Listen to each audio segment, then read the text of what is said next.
Yep, I disappeared for a hot minute, didn't I? But it's all right because I've been busy somewhat. In any case, we are taking a look at the Ryzen 5 7500F, and we're actually going to compare it to the 5800X, which has 2 more cores and 4 more threads. I think that's right. Yeah, stick with me on this one.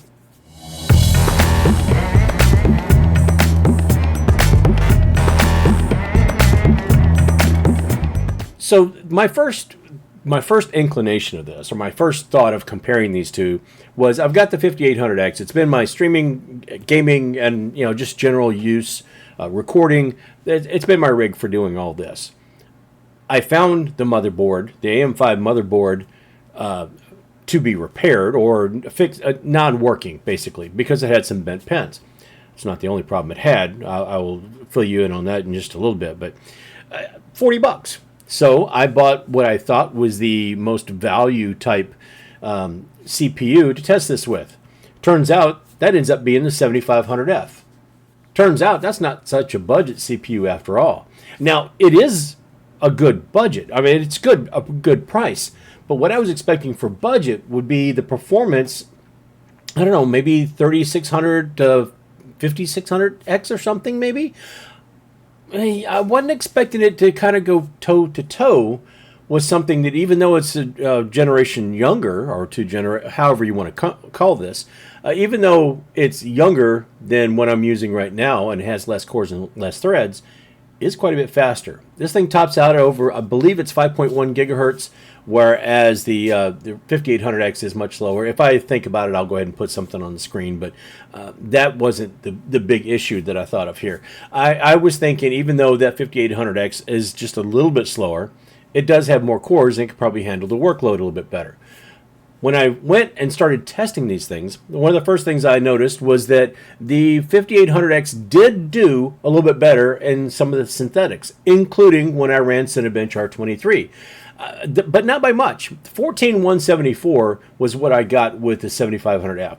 And I think it was 14220 something, 14226. Sorry, I had to look down at my cheat sheet. 14226 on the 5800X. So a little bit, but not that much. So I was thinking maybe these would be pretty close. And I was a little bit more surprised than just pretty close. I decided to go ahead, obviously, and run some benchmarks of normal gameplay. Now, true, this box back over here, over my shoulder, I still don't have, I mean, I had it enclosed, but I still don't have good airflow in it because I haven't put any fans. I haven't figured out exactly what I'm going to do. And this was only supposed to be testing the motherboard. I also found a little bit more of an issue, like I said, and I will explain that in a minute. But one of the first things I did is I went through the benchmarks, and I'll just start showing you here. Shadow of the Tomb Raider, pretty nice little beat in here. And get used to seeing charts that look like this, because anywhere when my whole list of tests, and I'm only showing you 1080p because that's the CPU load, not the CPU and graphics. These are tested with an RTX 3060 Ti. Right now it's the most powerful graphics card I do have, and you can see there's a fair margin, and it's not like eking it out or really close. I mean, in some cases it's a pretty decent amount.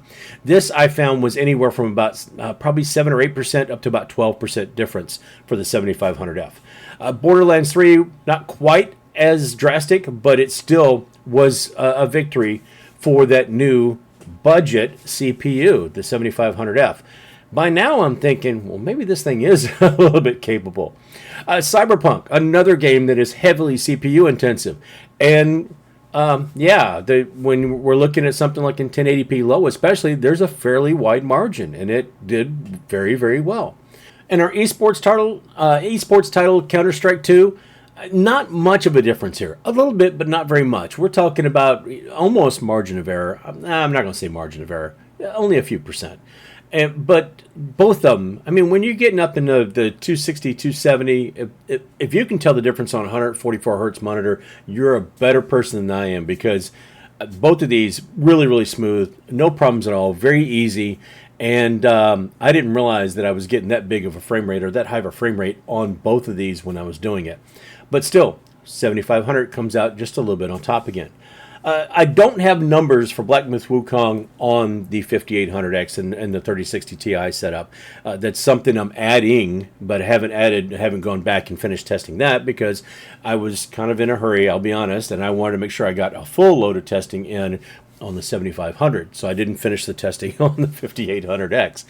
I will tell you that it got 129 frames per second, which is the highest I've gotten on Black Myth Wukong in 1080p high setting. I was very, very surprised with that because when I was testing the 3060 Ti with back yonder 12th gen Intel, it was only getting in the neighborhood of about 95, 97. So to get that much extra headroom on this, 30 frames per second, that's nothing to sneeze at. That's a pretty big difference. So this, I doubt the 5800X is going to have that same type of performance. It could. But that was a heck of an uplift, and I was really, really surprised with it. Am I going to swap these out? Maybe. There's some other things that I want to make sure are tightened up on this motherboard, because even though I knew about the bent pins problem, what I didn't realize is that when I was trying to use the front panel USB ports, and part of this is motherboard, part of this is case. When I was, and then one problem led to the other, actually, of me discovering these. The USB 3 port on this board also had bent pins. So when I went to go put the USB 3 adapter in, it actually pushed those pins down and off to the side. That was a little bit of a challenge, getting those, a little bit of surgery, getting those pulled back into position where I could then insert that plug. And I had to be very, very careful trying to get that, make sure I put that in and it straightened the pins up instead of bending them down further or pushing them down. I thought, okay, I've got this. I know this is working. And I go to test, and I'm plugging and unplugging things in the USB port in the front. Here's where I identify the problem with the case. My reset button was pushed in at a point where anytime I pushed the USB, the computer would shut off and reset. I'm like, what in the world? So I thought, all right, this is a loss. The USB-C on the front works. The sound and all that stuff works. I knew that when I tested.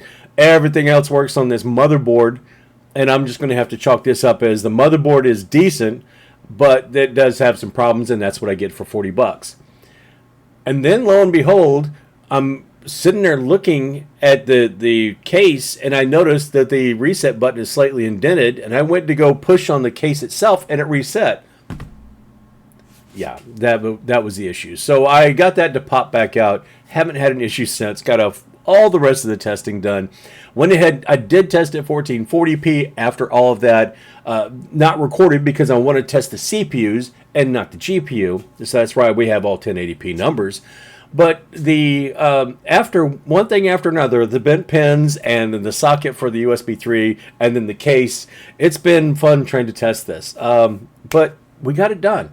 And I'm thinking with maybe some decent fans in here, I might go ahead and start the swap here and start using that as my everyday driver. Now, the other thing, and this is where I might need you guys' help, is for advice, because that 7500F, as good as it is, and I don't know if it's going to be a replacement when I'm trying to game and stream, but I'm looking at either the 7700, the 7700X, or the 9700, I believe, X. So if you guys have a preference, or if you have one of those three, or if you're using them, or something else, leave it in the comments. Let me know. And just kind of let me know what your thought is, or which one you think I ought to go for. Right now, the 7700, I can probably score for about 170 to 190 bucks. The 9700 is a little bit more than that. 7700X is somewhere in the price range. Within $25, I think, all three of these CPUs. So I'm just trying to figure out which one I'm better off getting. Yeah. So if you guys have a thought, a comment, or anything like that, leave it down in the comments and let me know. Otherwise, I'm very impressed. And for only spending, I think it was 150 something, like, yeah, $145, $150, including everything, tax and shipping, to get this 7500F. I'm very, very happy with it. It's evidently, from what I'm understanding now, because it just came bare by itself. It didn't come with a cooler and all that stuff. I have a cooler. It's only a 65-watt CPU. It does pull every bit of 75 or 80 watts when she's gaming, though. So there is some There is some elfin magic going on. But, yeah, it's very, very solid. And, yeah, I was pretty well, I'm going to say pleased, impressed. A couple other adjectives in there. All of them good. So if you guys are sitting on the fence and you're thinking, I can't upgrade to AM5 because it's too expensive, if you have a little bit of patience and you lay your hands on a decent deal to get a motherboard and maybe a decent deal to get some DDR5 memory, by the way, 32 gig of 6,000 speed in there. If you get a hold of that, then that 7500F is not a bad option to look at, and I was pretty well impressed with it. Okay, so that's it. I promise to do videos more often. Things get in the way. Sorry. In any case, that is all I have for this time. Just trying to look at this and compare these two CPUs because I'm thinking about swapping one with the other one, but I don't know if that's the final answer. So, yeah, leave your thoughts down there. If you got anything out of the video, found it entertaining, or just feel bad for me, go ahead and throw a like on it. If you're not already subscribed, please do. My subscribers, of that count is starting to go back up a little bit. Thank you, YouTube, or whoever else is responsible, especially subscribers. Thank you very, very much. And, yeah, if you don't do anything else and don't decide to go to visit my socials or anything like that, please do me one favor, and that's just be good to each other. Be kind. Smile, wave, hold the door open. Just be nice to each other. Sometimes when you don't even realize you're being an a-hole, you are. Yeah, so pay attention to how you say things, who you say them to, and when you say them. Yeah, a very sage advice from somebody that's turning older this year. Anyway, that is all I have. You guys take care of yourselves, and until next time, when I get myself into something I got no business getting into, I'll see you later.